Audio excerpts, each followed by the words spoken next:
The gunshot echoed through the canyon just as Zelda Dawson was collecting water from the creek, and when she looked up, a man was tumbling from his horse not 50 yards away, hitting the dusty ground with a sickening thud that made her heart leap into her throat.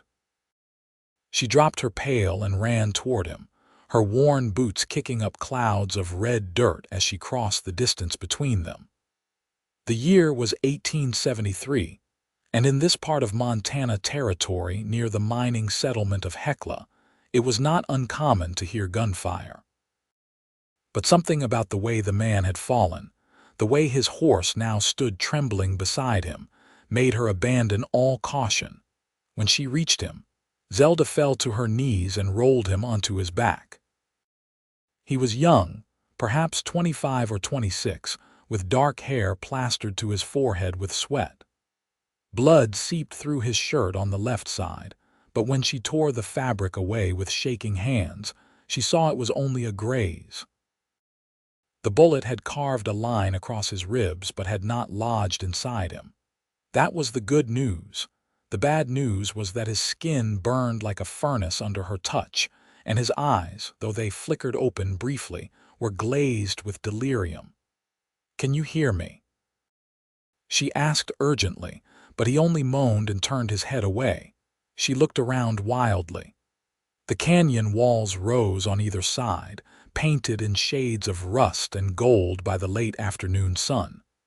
There was no one else in sight, no sign of whoever had shot at him. Her own cabin was a quarter-mile back through the scrub brush and cottonwoods. She was a slight woman, barely 5 feet tall, but she had been hauling water and chopping wood and doing hard work all her 22 years. She had to try. First, she caught his horse, a fine bay gelding that had not run far. The animal was trained well enough to stand while she led it closer to its fallen rider. Then came the hard part. She managed to get the man sitting up, though he was dead weight and mostly unconscious. Talking to him constantly, she got him draped over the saddle, then led the horse slowly back toward her cabin. By the time she reached her small home, the sun was touching the western mountains and painting the sky purple and orange. Zelda's arms ached and her back screamed in protest, but she managed to get the stranger inside and onto her narrow bed. She unsaddled his horse and put it in the small corral with her mule, then returned to face the daunting task of actually treating her patient. She lit every lamp she owned and set about cutting away his shirt completely. The bullet graze was angry and red but could be cleaned and bandaged. What worried her more was the fever. When she laid her hand on his forehead again, he was even hotter than before. Zelda had learned nursing from her mother, who had learned it from her mother before her. She knew fevers could kill as surely as any bullet. She filled a basin with cool water from her barrel and began bathing his face, his neck, his chest. He muttered incomprehensibly and tried to push her hands away, but he was too weak to stop her. "Hush now," she murmured. "You are safe here. I am going to help you." She worked through the night, alternating between cooling his fever and cleaning his wound. At some point, she noticed other things about him. He was well built, with the lean, muscled frame of a man who spent his days in the saddle. His hands were calloused, but his nails were clean. He wore good boots, custom-made by the look of them, and his gun belt, which she had removed and hung on a peg by the door, held a well-maintained Colt revolver. This was no drifter or outlaw. This was someone who took pride in himself. As dawn broke through her single window, the man's fever seemed to break slightly. His thrashing subsided and his breathing evened out. Zelda finally allowed herself to sit back in her chair and close her eyes for just a moment. She woke 3 hours later to find the sun streaming in and her patient watching her with clear gray eyes. "Where am I?" His voice was rough as sandpaper. Zelda sat up quickly, pushing her tangled auburn hair back from her face. "My cabin, about 2 miles west of Hecla." I found you by the creek yesterday. You had been shot." He tried to sit up and immediately winced, pressing a hand to his bandaged ribs. "Take it easy," she said quickly, moving to his side. "The bullet only grazed you, but you have a fever. You need to rest." "Who shot me?" he asked, looking confused. "I do not know. I did not see anyone. Do you remember what happened?" He closed his eyes, thinking. "I was riding from town. I had just finished delivering a string of horses to the freight company. Someone fired from the rocks above the trail. My horse bolted and I fell." He opened his eyes again and looked at her directly. "You saved my life." "I have not saved it yet," Zelda said practically. "Your fever came back twice in the night. You need to stay still and let your body heal." "What is your name?" "Zelda Dawson." "Isaiah Crane," he said. "And I am in your debt, Miss Dawson." "Just rest, Mr. Crane." But resting proved difficult for Isaiah Crane. By that afternoon his fever had spiked again, and Zelda found herself in another long battle to keep it from consuming him. She made willow bark tea, which was bitter and difficult to get him to swallow. She bathed him repeatedly with cool water.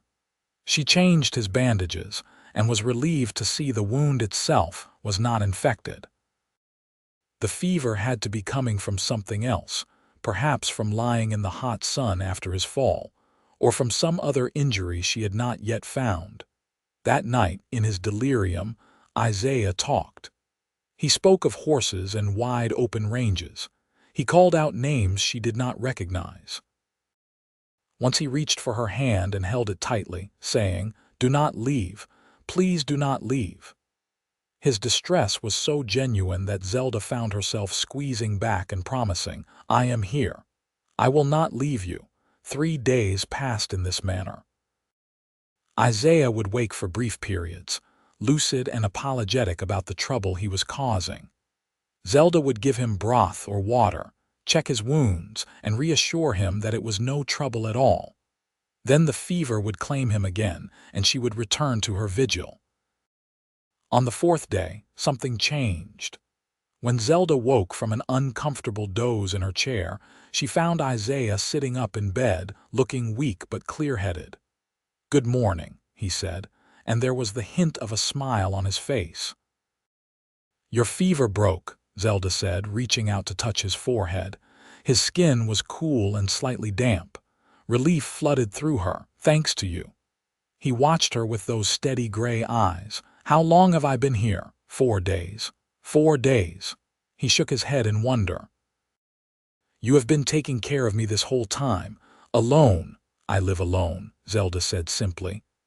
"My father died 2 years ago. The cabin and the land are mine." "That must be hard," she shrugged. "I manage. I have a vegetable garden and some chickens. I take in laundry from the miners when I need extra money. It is not much, but it is mine." Isaiah looked around the small cabin with new interest. It was tidy and clean, though sparse. A table and 2 chairs sat near the fireplace. Shelves held a few dishes and supplies. The bed he occupied was the only bed, which meant Zelda had been sleeping in that uncomfortable chair for 4 nights.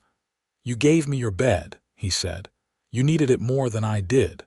Miss Dawson, I do not know how I can ever repay you." "You can repay me by getting well," Zelda said firmly. "Now, do you think you can manage some real food? I have stew." She fed him stew and bread, and Isaiah ate like he had not seen food in weeks. Then, exhausted from even that small effort, he slept again. But this time it was real sleep, not the fevered unconsciousness of before. Zelda finally allowed herself to believe he would recover. Over the next week, Isaiah grew stronger every day. He graduated from bed to sitting in a chair by the window, then to taking short walks around the cabin. Zelda watched over him carefully, but she also found herself watching him for other reasons. He was unfailingly polite and grateful. He tried to help with small tasks despite her protests, and when he smiled, which was becoming more frequent, it transformed his entire face. "Tell me about the horses." Zelda said one evening as they sat together after supper. "You mentioned you deliver them." "I breed and train them," Isaiah explained. "My family has a ranch about 15 miles north of here, closer to Helena. We raise some of the finest horses in Montana Territory." I had brought a string down to Hecla for the freight company. "That must be wonderful work." "It is." His eyes lit up as he talked. "There is nothing like working with a young horse, earning its trust, teaching it. Every horse has its own personality. Some are bold, some are nervous, some are stubborn as mules. But if you are patient and fair with them, they will give you everything they have." Zelda found herself leaning forward, captivated by his passion. "You must miss being there." "I do," he admitted. "But I am also grateful to be here, getting well, getting to know you." Something in the way he said it made Zelda's heart skip. She stood quickly, busying herself with clearing the dishes. "You should rest. You are still recovering." "Zelda," he said softly, and it was the first time he had used her given name. She turned to look at him. "Thank you, not just for saving my life, but for everything, for your kindness, for your company. I have not felt this at peace in a long time." "You are welcome, Isaiah," she said, and allowed herself to smile at him. That night, Zelda lay in her bed while Isaiah slept on a pallet he had insisted on making by the fireplace.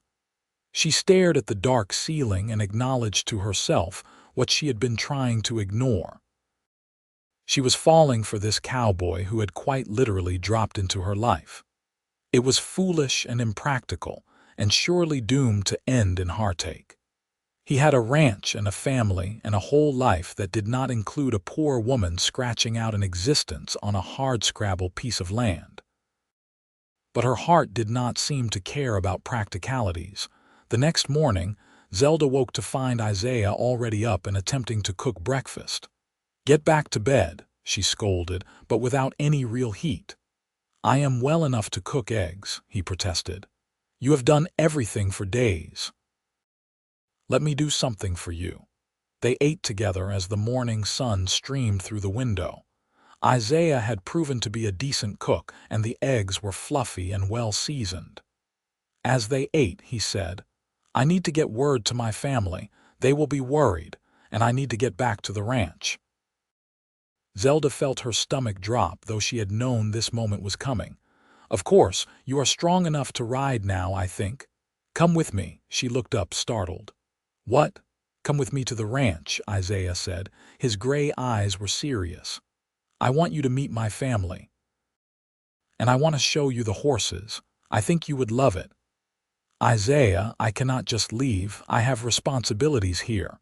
"For a day," he pressed. "Just come for one day. Let me show you my world the way you have shown me yours."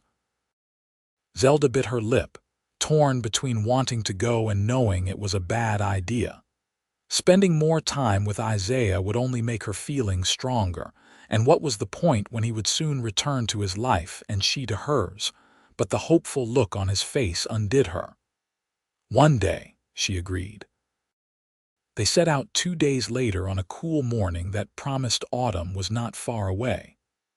Isaiah rode his bay gelding while Zelda sat behind him, her arms wrapped around his waist.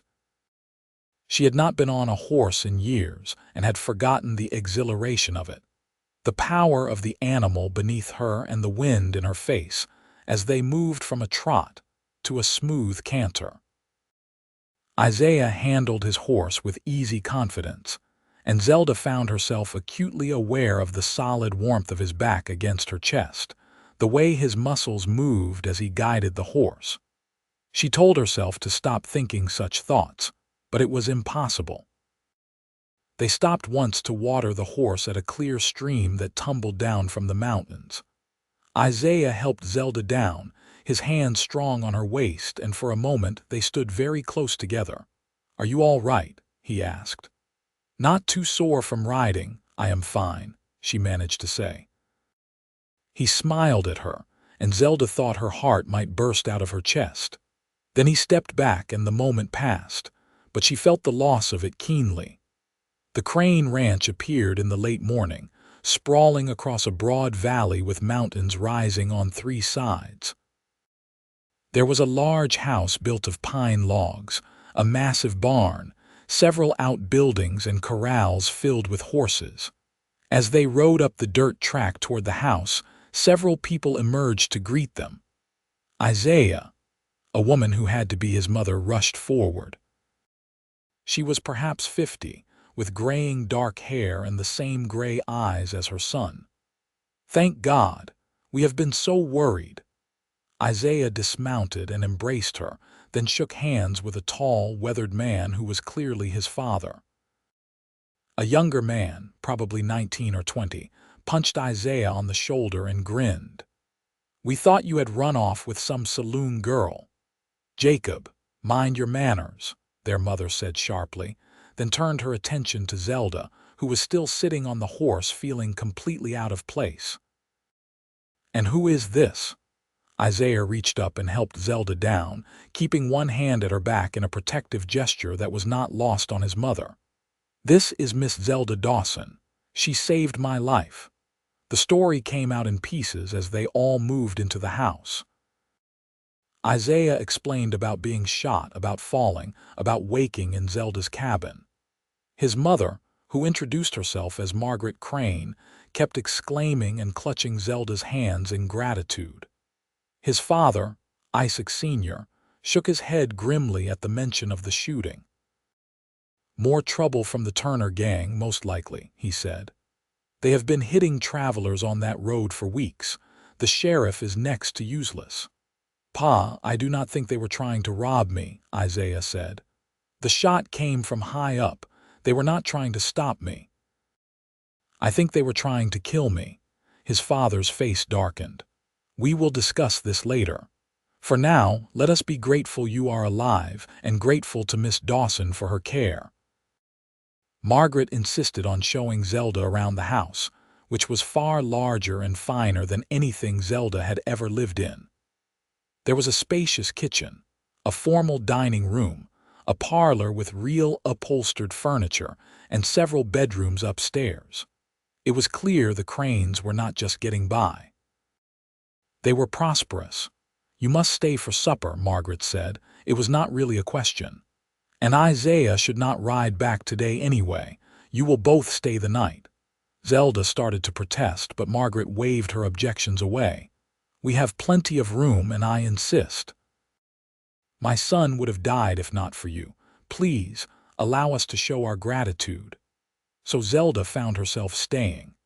Isaiah took her out to the corrals after lunch to see the horses. There were dozens of them, in every color imaginable. Bays and blacks and chestnuts, a few grays, even a stunning palomino that Isaiah said was his personal favorite to ride. "They are beautiful," Zelda said, meaning it. "Here, come meet Daisy." Isaiah led her to a corral where a dappled gray mare stood with a gangly foal at her side. "She foaled 2 months ago. This is her first." The foal was all legs and curiosity, with a dark gray coat that would probably lighten as it aged. When Isaiah whistled softly, both mare and foal came over to the fence. He produced apple slices from his pocket and fed them to Daisy while the foal sniffed at Zelda's outstretched hand. "You can touch him," Isaiah encouraged. Zelda tentatively stroked the foal's soft nose. It snorted and pressed into her hand, and she laughed with delight. "He is precious." "She," Isaiah corrected. "A filly. We will start training her next year. By the time she is 3, she will be a fine riding horse." They spent the afternoon among the horses, with Isaiah introducing her to his favorites and telling her their histories. He was so animated, so clearly in his element, that Zelda could not help but smile. This was where he belonged, in this beautiful place with these magnificent animals, and she did not belong here at all. The thought made her chest ache, but she pushed it aside. She had today, this one perfect day. She would not ruin it with sadness about tomorrow. Supper that evening was a boisterous affair. Isaiah's younger brother Jacob was full of energy and questions, wanting to know every detail of what had happened. His father was more reserved but clearly relieved to have his son home safe. And Margaret could not seem to stop looking between Isaiah and Zelda with a knowing expression that made Zelda blush. After supper, as the men went to check on the horses one last time before dark, Margaret drew Zelda aside. "I can see the way my son looks at you," she said gently. "And the way you look at him." Zelda felt her face grow hot. "Mrs. Crane, I assure you there is nothing improper between us. My dear, I am not accusing you of anything. Quite the opposite." Margaret smiled. "Isaiah has been alone for too long. After his fiancée died 3 years ago, he threw himself into the ranch and refused to even consider courting anyone else. But I see something different in his eyes when he looks at you. I see hope." His fiancée died. Zelda had not known. Influenza. It swept through Helena that winter and took so many. He was devastated. He blamed himself for not being able to save her, though there was nothing anyone could have done. Margaret paused, studying Zelda. "But you did save him, and perhaps in some way he is ready to live again." Zelda did not know what to say to that. Fortunately, the men returned then, and the conversation shifted to other topics. That night, Zelda lay in a guest room that was larger than her entire cabin, staring at the ceiling and thinking about what Margaret had said. She had not allowed herself to hope that Isaiah's feelings might match her own. He was grateful to her, certainly, and he enjoyed her company. But love, that seemed too much to dare. The next morning after breakfast, Isaiah said he needed to stay at the ranch for a few days to catch up on work and discuss the situation with his father. "But I will take you home first," he assured Zelda. "Actually," his father interjected, "Jacob can ride with Miss Dawson back to her place." "You are needed here, son." Isaiah looked like he wanted to argue, but his father's expression was firm. So it was young Jacob who saddled 2 horses and helped Zelda mount.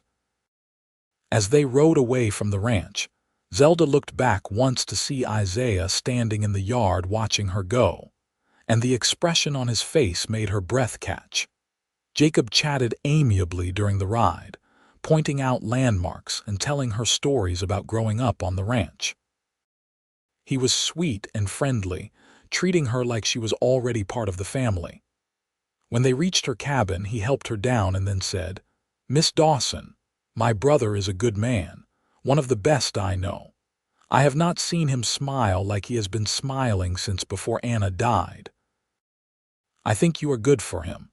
Jacob, I appreciate your kindness, but your brother and I come from different worlds." "Do you?" Jacob tilted his head. "Seems to me you are both hard-working folks trying to make a life in this territory. The size of your house does not change that." With that bit of wisdom, he tipped his hat and rode away, leading Isaiah's horse behind him. Zelda stood in front of her little cabin and felt the weight of loneliness settle over her like a blanket. She had grown used to her solitary life, had even convinced herself she preferred it. But after days of Isaiah's company, after seeing his world and meeting his family, her cabin felt emptier than ever. She threw herself into work. There was always work to do. She weeded her garden and harvested the vegetables that were ready. She collected eggs and fed her chickens. She mended a weak spot in the corral fence.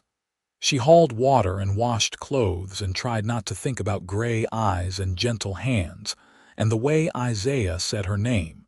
3 days passed with no word from him. Zelda told herself she had no right to expect anything different. He had his life to live and she had hers. But that did not stop her from looking up hopefully every time she heard hoofbeats on the road. On the 4th day, Isaiah came. Zelda was in her garden picking tomatoes when she heard his horse. She straightened up, shading her eyes against the afternoon sun, and there he was. He looked tired but determined as he dismounted and walked toward her. "Hello," he said. "Hello." she replied, her heart hammering so hard she was sure he could hear it. I am sorry I did not come sooner. Things at the ranch have been complicated. We had some horses get sick and we have been dealing with that, and Pa wanted to talk through security after what happened to me. He paused, but I should have sent word. I am sorry if you worried. I did not worry, Zelda lied. I knew you had work to do. Isaiah stepped closer. Zelda, I need to talk to you about something. She set down her basket of tomatoes. All right. I have been thinking about what you said, about coming from different worlds, and you are right in a way. My family has been fortunate. We have built something good, but none of that matters to me without someone to share it with. He took her hands in his. These past weeks, getting to know you, seeing your strength and your kindness and your courage, I have felt something I thought I would never feel again. Hope, joy, the possibility of a future. Zelda's eyes filled with tears. Isaiah, I know it is fast. I know we have only known each other a short time. But when you are lying in the dark with a fever thinking you might die, things become very clear. Life is short and precious, and we should not waste the chances we are given. He squeezed her hands. I am falling in love with you, Zelda Dawson, and I am here to ask if you might consider giving me a chance to court you properly. Yes, Zelda said, the word coming out before she could even think about it. Yes, I will consider it, and Isaiah, I am falling in love with you too. His smile was like the sun breaking through clouds. He pulled her into his arms and held her close, and Zelda felt something in her chest loosen and bloom. For the first time since her father died, she did not feel alone. Isaiah courted her with a determination and focus that would have been overwhelming if it was not so endearing. He rode out to her cabin every other day, bringing gifts of food from his mother, and once, memorably, a bouquet of wildflowers that he had clearly picked himself. They would sit together in the evenings and talk about everything and nothing. He told her about his childhood, about learning to ride before he could properly walk, about the joy and challenge of building a horse breeding program. She told him about growing up as an only child, about losing her mother when she was 16, and then her father just 2 years ago, about the struggle and satisfaction of making her own way. He asked her opinion on things and listened carefully to her answers. He helped her with chores without being asked, splitting firewood and repairing the sagging roof of her chicken coop. He made her laugh with stories about horse antics and his brother's youthful misadventures. And slowly, carefully, he began to kiss her. First just a gentle brush of lips when he said goodnight. Then longer, deeper kisses that left her breathless and wanting more. Margaret Crane rode out one afternoon with a basket of preserves and a clear agenda. Isaiah tells me you have been seeing each other regularly, she said as she and Zelda sat at the little table drinking tea. Yes, madam. I am glad. You are good for him. Margaret paused, choosing her words carefully. I hope you know that we would welcome you into the family, should things progress in that direction. I can see this is difficult for you, coming from different circumstances. But please believe me when I say that your character and your heart matter far more to us than the size of your dowry. I have no dowry, Zelda said quietly. Exactly my point. It does not matter. What matters is that you make my son happy and he makes you happy. Everything else is just details. 2 months after Isaiah had fallen from his horse, he asked Zelda to marry him. They were sitting on a blanket by the creek where she had first found him, watching the water tumble over rocks in the fading light of early evening. Isaiah had packed a picnic supper, and they had eaten and talked and enjoyed the last warm days before winter set in. You remember the day we met? Isaiah asked. How could I forget? You were half dead and delirious. I remember opening my eyes and seeing you bending over me. I thought you were an angel. He turned to face her fully. I still think that sometimes. You came into my life at the moment I needed you most, and you gave me not just my life back, but a reason to live it." "Isaiah," Zelda said, her voice shaking. He reached into his pocket and pulled out a small box. When he opened it, a gold ring gleamed in the sunset light. It was simple and beautiful, with a small pearl set in the center. "This was my grandmother's ring. My mother gave it to me last week and told me I had better not wait too long to use it." He took the ring out of the box and held it up. "Zelda Dawson, will you marry me? Will you come to the ranch and help me build a life there?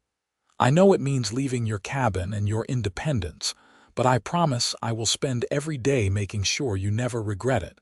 I promise I will never let you go." Zelda looked at this man who had changed everything. This man who saw her not as a burden or a charity case, but as an equal and a partner. This man who loved her. "Yes," she said. "Yes, I will marry you." He slipped the ring onto her finger and then kissed her with such tenderness and joy that Zelda felt tears spill down her cheeks. When they finally pulled apart, both of them were crying and laughing at the same time. "When?" Isaiah asked. "How soon can we do this?" "I do not want to wait." "Neither do I," Zelda admitted. "But there are things to arrange. I need to decide what to do with my cabin and my land." "Keep it," Isaiah said immediately. "Keep it as yours. We can rent it out or use it as a lying cabin for the ranch hands. But it is yours, Zelda. I am not asking you to give up everything you have built. I am asking you to add to it." She loved him even more for that. They were married 6 weeks later in the small church in Hecla. It was a simple ceremony attended by Isaiah's family, a few ranchers and their wives, and the handful of people from town who knew Zelda. She wore a dress that Margaret had helped her make, pale blue with lace at the collar and cuffs. Isaiah wore his best suit and looked so handsome that Zelda could hardly believe this was real. The minister spoke about love and commitment and the joining of two souls. Isaiah held her hands and spoke his vows in a clear, strong voice that never wavered. "I promise to love you and cherish you, to support you and respect you, to build a life with you based on partnership and trust. I promise never to let you go." When it was Zelda's turn, she looked into his gray eyes and said, "I promise to love you with everything I am, to stand beside you in good times and bad, to be your partner and your friend. I promise to build a future with you filled with joy and purpose."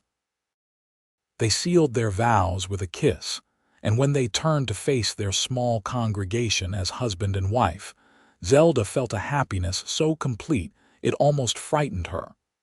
The celebration afterward was held at the ranch.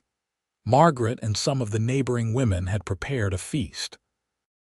There was roasted venison and potatoes, fresh bread, pies made with the season's last apples, and even a small cake with white icing.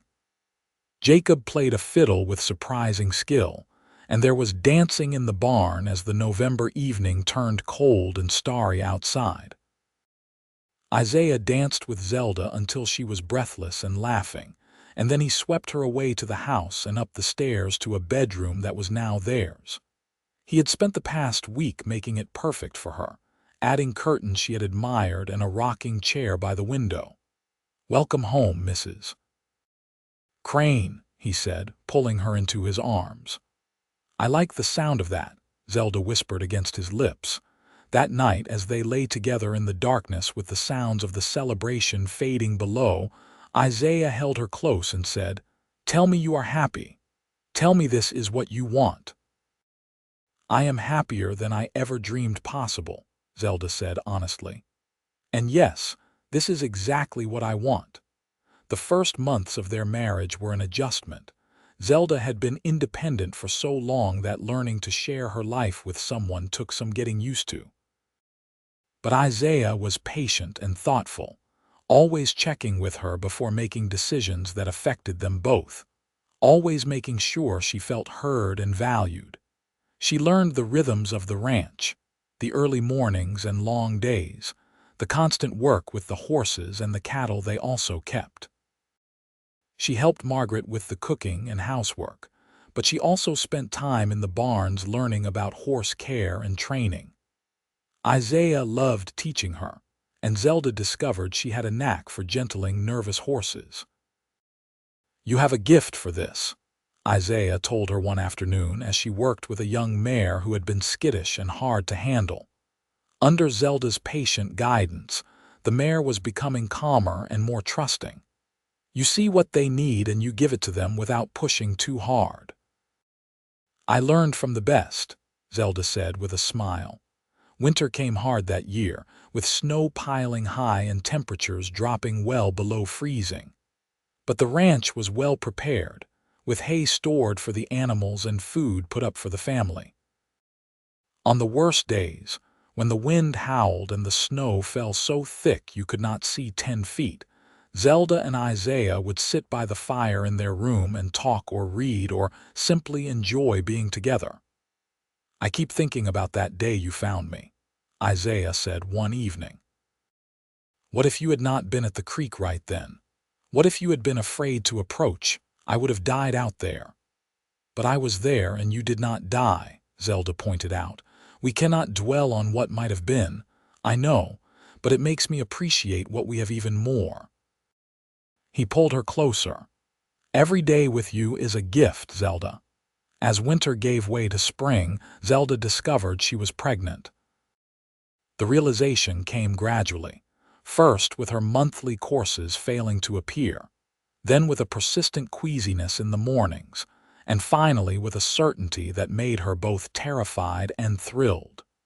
She told Isaiah one evening as they were getting ready for bed. He was sitting on the edge of the mattress pulling off his boots when she said, "I have something to tell you." He looked up, immediately alert to the serious tone in her voice. "What is it? Are you all right?" "I am fine. Better than fine." She took a deep breath. "Isaiah, I am going to have a baby." For a moment he just stared at her. Then he dropped his boot and crossed to her in 2 long strides, sweeping her up in his arms. "A baby, truly, truly," she confirmed, laughing as he spun her around. "When, I think late September or early October." He set her down carefully as if she had suddenly become fragile. "We need to tell my parents. We need to prepare. We need to get the doctor out here to check on you. We need to—" "Isaiah," Zelda interrupted, cupping his face in her hands. "We have time. Let us just enjoy this for tonight, the two of us." So they did, lying together in the darkness and talking about the future in hushed, wondering tones. They argued playfully about names and made plans for where the nursery would be and marveled at the idea of bringing a new life into the world. The pregnancy was not easy. Zelda was sick for the first 3 months, barely able to keep down any food. Margaret made her ginger tea and bland broths and sat with her during the worst of it. Isaiah hovered anxiously, clearly wishing he could do something to make it better.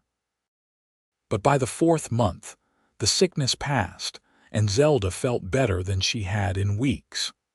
Her belly began to swell with undeniable evidence of the life growing within her.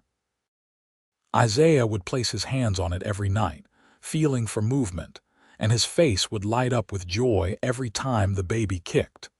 In late July, trouble came to the ranch. Isaiah and Jacob had taken a string of horses into Helena to sell. It was a trip they had made dozens of times without incident. But this time, they returned 2 days late, and when they did, Jacob was sporting a black eye and Isaiah walked with a limp. "What happened?" Isaac Sr. demanded as Margaret and Zelda rushed to check on them. "The Turner gang," Isaiah said grimly. "They tried to take the horses on the way home. We fought them off, but it got ugly." "Did you recognize any of them?" his father asked. "One," Isaiah said. "Frank Turner himself was there, and Pa, I think I know why they shot at me back in September. I think they have been targeting our family specifically." Over the next hour, as they tended to their wounds and heard the full story, a troubling picture emerged. The Turner gang had been hitting freight wagons and travelers all over the territory, but they seemed to have a particular interest in the Crane family. There had been the shooting of Isaiah, then a suspicious fire at one of their hay barns in January that might not have been an accident, and now this direct confrontation. They want the ranch, Isaac Sr. concluded. Or at least they want to drive us out so they can move in. This land is valuable and Turner knows it. So what do? Margaret asked, her voice tight with worry. We prepare, Isaac said. We hire some extra hands who can handle themselves. We make sure we are never alone on the roads, and we send word to the marshal in Helena that we need help. The next few weeks were tense. The marshal did come, took statements, and promised to increase patrols in the area. Extra men were hired, veterans of the Civil War who could ride and shoot and were not afraid of trouble. Zelda was not allowed to go anywhere alone, even just to the creek or the garden. Isaiah became grim and watchful, always keeping a rifle close at hand. Zelda hated seeing him this way, hated the fear that had settled over the ranch like a dark cloud. But she also understood it. They were protecting what was theirs, protecting their family. In mid-August, the Turner gang made their final play. It was a hot afternoon, and most of the ranch hands were out working cattle in the far pastures. Isaiah had gone into town with his father to meet with the marshal again. That left only Margaret, Zelda, Jacob, and 2 hired men at the house and barns. Zelda was in the kitchen helping Margaret prepare supper when they heard gunshots from outside. Both women froze, then rushed to the window. 6 riders were coming fast up the road toward the house, firing their pistols in the air. The 2 hired men were running for cover, and Jacob was sprinting from the barn toward the house. Get in the cellar, Margaret ordered, pushing Zelda toward the door in the kitchen floor. Not without you, Zelda said. I need to help Jacob. Please, Zelda, think of the baby. Yes, Zelda ran for the cellar stairs just as Jacob burst through the front door. They are coming, he shouted. Get down. Zelda huddled in the dark cellar, her hands pressed protectively over her swollen belly, listening to the sounds of gunfire and shouting above. It seemed to go on forever, though it was probably only minutes. She prayed desperately, not just for herself but for Margaret and Jacob and the hired men, for Isaiah and his father who would be devastated if anything happened to their family. Finally, the shooting stopped. Zelda waited, barely breathing, until she heard Margaret calling down the stairs. It is all right. You can come up. When Zelda emerged, the kitchen was full of acrid gun smoke. Margaret was reloading a rifle with shaking hands. Jacob sat at the table pressing a cloth to a cut on his arm. Through the window, Zelda could see 3 bodies lying in the yard. The other 3 riders were galloping away, one of them slumped over his horse's neck. Are you all right? Zelda asked, rushing to Jacob. Just a graze, he said, though his face was pale. Ma shot 2 of them herself. She is a hell of a shot. Language, Margaret said automatically, but her voice shook. Isaiah and his father returned an hour later to find the marshal and his deputies already there, examining the bodies and taking statements.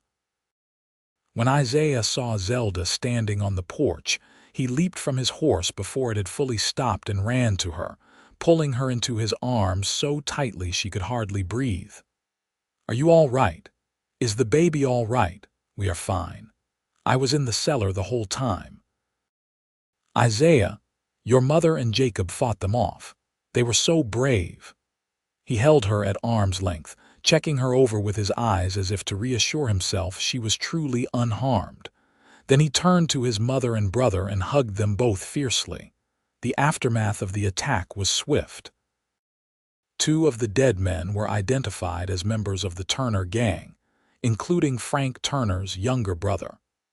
With this direct assault on a ranch, the marshal finally had the justification he needed to go after the gang in force. Within a week, the remaining members, including Frank Turner himself, were either dead or in custody. "It is over," Isaiah told Zelda that night as they lay in bed. "They cannot hurt us anymore." But Zelda could feel the tension still coiled in his body.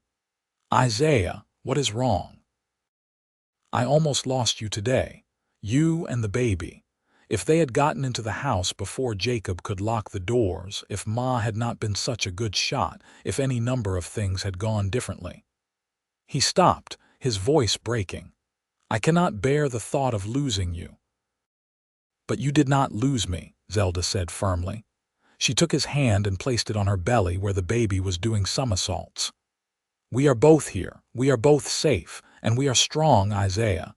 Your family is strong. We can handle whatever comes." He pulled her close, burying his face in her hair. "I love you so much it frightens me sometimes." "I love you too, and I am not going anywhere. You promised never to let me go, remember?" "I remember," he said. "And I meant it." 2 months later, on a crisp October morning, Zelda gave birth to a son. The labor was long and difficult, lasting through the night and into the next day. Isaiah paced downstairs, going nearly mad with worry every time he heard Zelda cry out. Margaret and the midwife they had brought from town attended her, and finally, just as the sun was setting on the second day, a baby's cry echoed through the house. Isaiah took the stairs 3 at a time. The midwife met him at the door. "You have a son, Mr. Crane. And your wife is tired but well." Isaiah entered the room to find Zelda propped up in bed, exhausted but smiling, holding a tiny bundle wrapped in a quilt. "Come meet your son," she said softly. He approached almost reverently, sitting carefully on the edge of the bed. Zelda folded back the quilt to reveal a tiny red face, eyes squeezed shut, a cap of dark hair. The baby was making little snuffling sounds. "He is perfect," Isaiah whispered. "I think so too." Zelda looked up at him. "What should we name him?" They had discussed names endlessly but had never quite settled on one. Now, looking at his son, Isaiah said, "What about Thomas, after your father?" Tears filled Zelda's eyes. "Oh, Isaiah, he would have been so proud." "Thomas Isaac Crane," Isaiah said, reaching out to touch the baby's tiny hand. The fingers immediately curled around his thumb, gripping with surprising strength. "Hello, Thomas, I am your father, and I promise I will do everything I can to be worthy of you." The baby's eyes opened briefly, dark and unfocused, then closed again. Zelda laughed softly. "I think he approves." Isaiah leaned down and kissed her forehead. "Thank you for him, for everything. You have made me happier than I ever thought possible." "We made him together," Zelda pointed out, "and we will raise him together." The first year of Thomas's life passed in a blur of sleepless nights and constant wonder. He was a good baby for the most part, healthy and curious. Isaiah was a devoted father, getting up for nighttime feedings and diaper changes without complaint, spending hours just watching his son sleep or play. "You are going to spoil him," Zelda teased one afternoon when she found Isaiah lying on the floor letting Thomas crawl all over him. "That is my right as his father," Isaiah said cheerfully, making faces that sent Thomas into peals of laughter.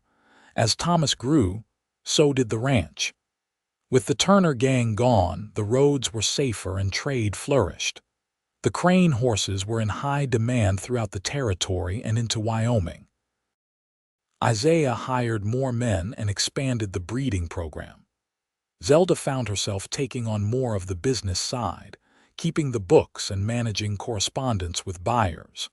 She had a head for numbers and organization, and Isaiah relied on her judgment. "We make a good team," he told her one evening as they reviewed the accounts together after putting Thomas to bed. "We do," Zelda agreed. She set down her pencil and looked at him. "Isaiah, I want to talk to you about something." "What is it?" "I want to start taking in some of the local women who need help. There are widows and women with children who have nowhere to go. We have the space and the resources. I think we could make a real difference." Isaiah considered this. Like a kind of informal refuge. Exactly. Not permanent necessarily, but a place where they can stay while they get on their feet. We could teach them skills, help them find work, give them a safe place to be. "I think that is a wonderful idea," Isaiah said, "and I think it is very like you to think of it. Let us talk to my parents and see what they think." Isaac Sr. and Margaret not only approved of the idea, but enthusiastically supported it. Margaret had always been involved in charity work in the community, and this seemed like a natural extension of that. Within a few months, the ranch had taken in its first woman, a widow named Sarah with 2 young daughters. She helped with cooking and laundry in exchange for room and board, and after 6 months had saved enough to rent a small house in town and start a dressmaking business. Others followed. Some stayed a few weeks, some a few months. Zelda made sure each woman left with skills and confidence and a network of support. Isaiah watched his wife work with these women and fell in love with her all over again, seeing her compassion and strength in action. When Thomas was 3, Zelda became pregnant again. This time the pregnancy was easier, perhaps because she knew what to expect. And in the spring of 1878, she gave birth to twin daughters. "Twins," Isaiah said wonderingly, holding one baby in each arm while Zelda rested. "How did we get so lucky?" They named the girls Clara and Rose. Clara was born first, loud and demanding from the start. Rose was quieter, more contemplative, but just as strong-willed in her own way. Thomas was fascinated by his new sisters, wanting to help with everything and constantly asking when they would be big enough to play with him. Life became beautifully chaotic. Between the twins, Thomas, the ranch work, and the women they were helping, there was never a dull moment. But Isaiah and Zelda navigated it all together, supporting each other through the exhausting days and precious moments. "Remember when it was just the 2 of us?" Zelda asked one evening as they finally collapsed into bed after getting all 3 children to sleep. "Barely," Isaiah said with a tired laugh. "It seems like a lifetime ago. Do you miss it?" He rolled over to look at her. "Not for a second. This life, this full, messy, wonderful life is everything I ever wanted. You are everything I ever wanted." The years passed, marked by the seasons of ranch life and the milestones of their children. Thomas learned to ride almost before he could walk, showing a natural talent with horses that made his father beam with pride. Clara was fearless and bold, always climbing trees and racing her pony too fast. Rose loved books and numbers, spending hours in the ranch office with her mother learning the business side of things. By 1882, the Crane Ranch was one of the most successful in Montana, which had become a state while their family grew. They had weathered droughts and harsh winters, fluctuating markets and occasional trouble with rustlers. But they had survived and thrived, building something lasting and good. One evening in late summer, Isaiah found Zelda sitting on the porch watching the sun set behind the mountains. The children were playing in the yard under Jacob's supervision. He had married the year before and lived in a house just down the road with his own growing family. "Mind if I join you?"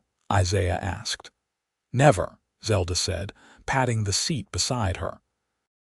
They sat in comfortable silence for a while, just enjoying the peace. Then Isaiah said, "Do you ever think about that day by the creek? The day we met?" "Of course I do. I think about it all the time, about how lucky I was that you were there, about how easily things could have gone differently." He took her hand, lacing their fingers together. "I know I tell you this all the time, but I need to say it again. Thank you for saving my life that day, and thank you for every day since." Zelda squeezed his hand.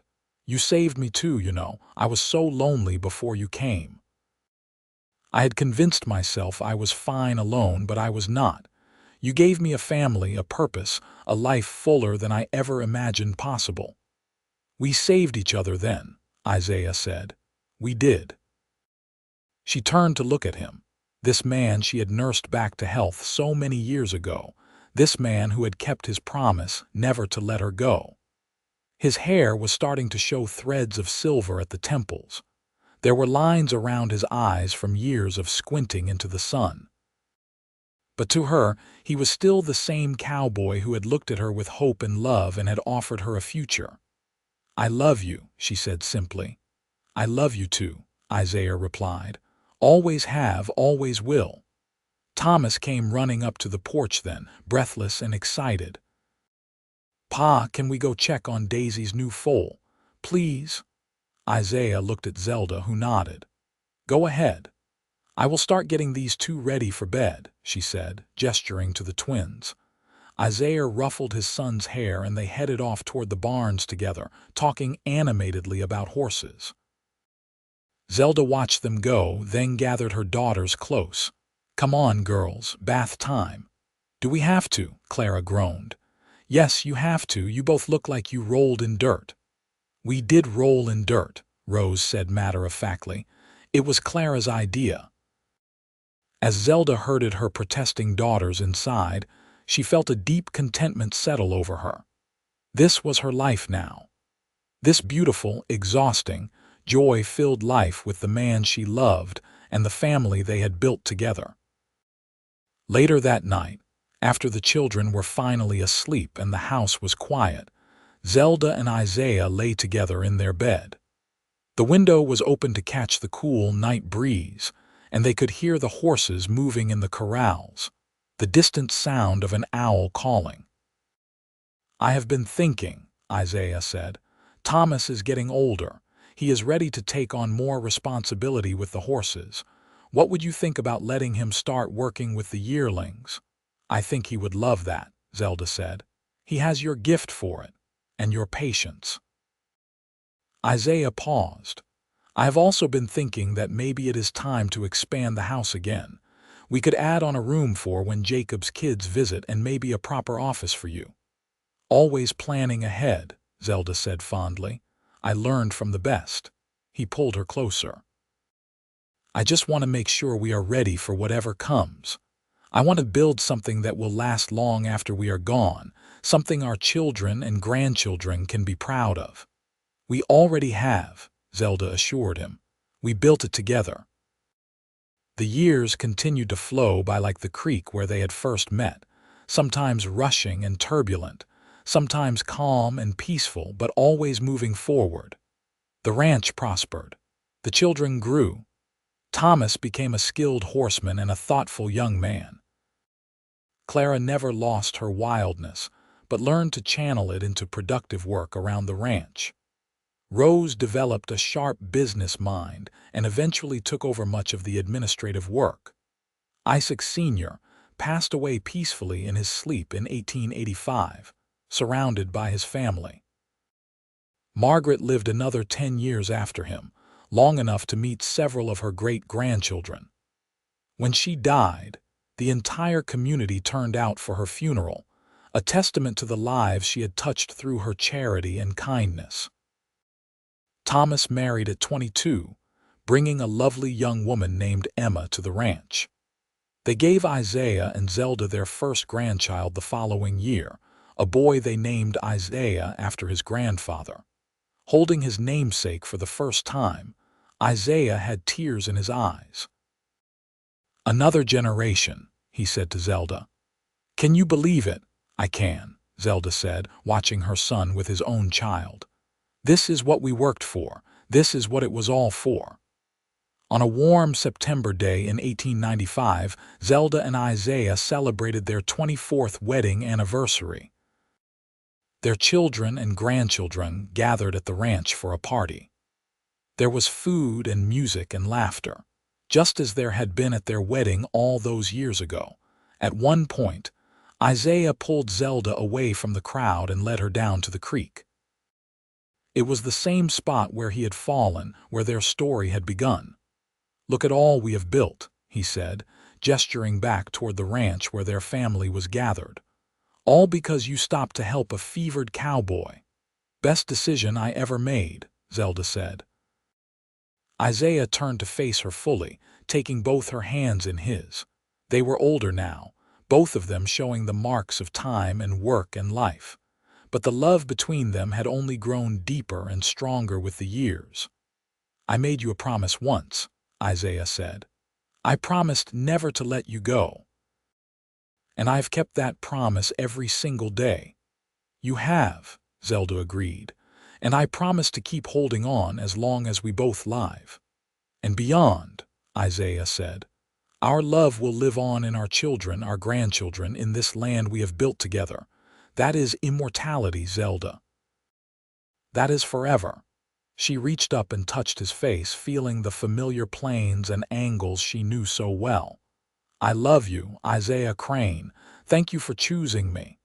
"Thank you for saving me," he replied. "In every way a person can be saved." They stood there together by the creek as the sun set behind the mountains, painting the sky in shades of gold and pink and purple. Behind them, they could hear their family laughing and celebrating. Before them, the water flowed on as it always had and always would, constant and eternal. And in that moment, Zelda felt the perfect completion of the circle that had begun 24 years before. She had been alone, struggling to survive. She had found a fevered cowboy and saved his life. And in doing so, she had found her own salvation, her own purpose, her own great love.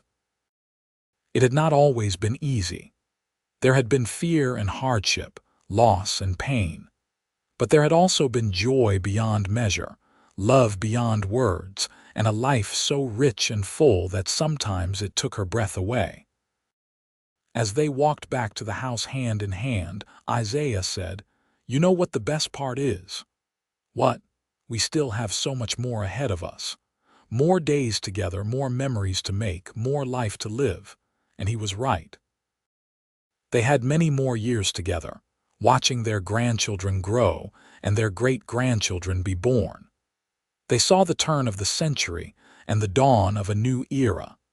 They weathered changes and challenges and celebrated triumphs large and small.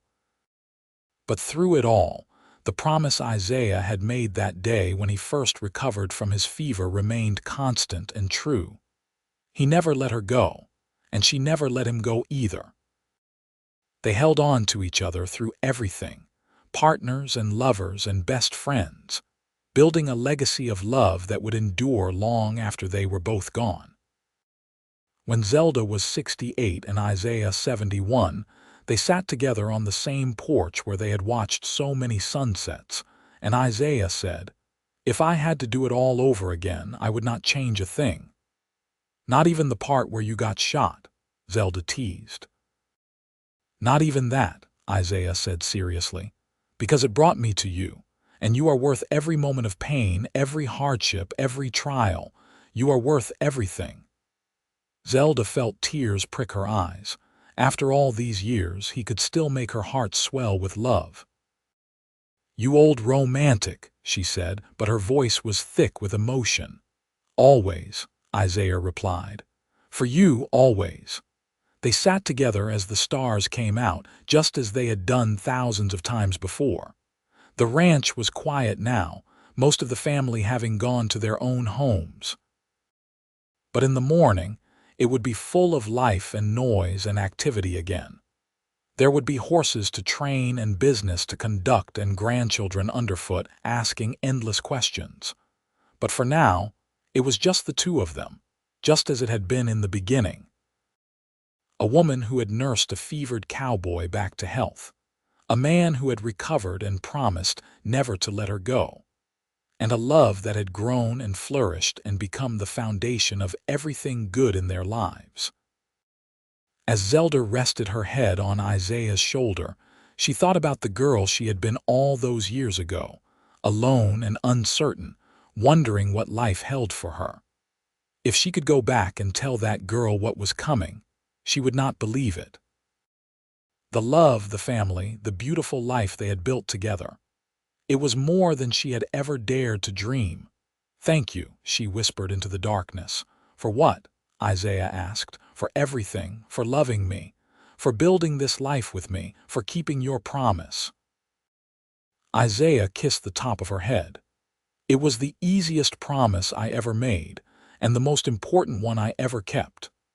They sat together under the vast Montana sky, surrounded by the land they loved and the legacy they had created.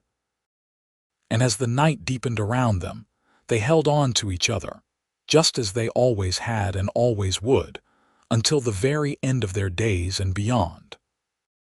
Years later, when their great-grandchildren asked about the beginning of the family they all belonged to, they would hear the story of how Zelda Dawson found a fevered cowboy by the creek and saved his life. How Isaiah Crane recovered and fell in love with his rescuer. How he promised never to let her go, and how he kept that promise for more than 50 years of marriage. It became the foundational story of the Crane family, passed down through generations. A reminder that love could come when you least expected it.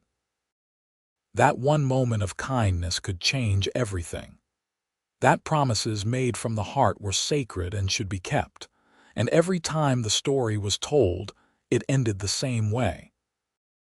With Zelda and Isaiah sitting together on their porch, holding hands as the sun set behind the mountains, still in love after all the years, still partners in everything, still holding on to each other just as they had promised to do. It was a story of the Wild West, of survival and hardship and building something from nothing. But more than that, it was a love story. A story of two people who found each other against all odds and built a life that mattered, a love that lasted, a legacy that endured.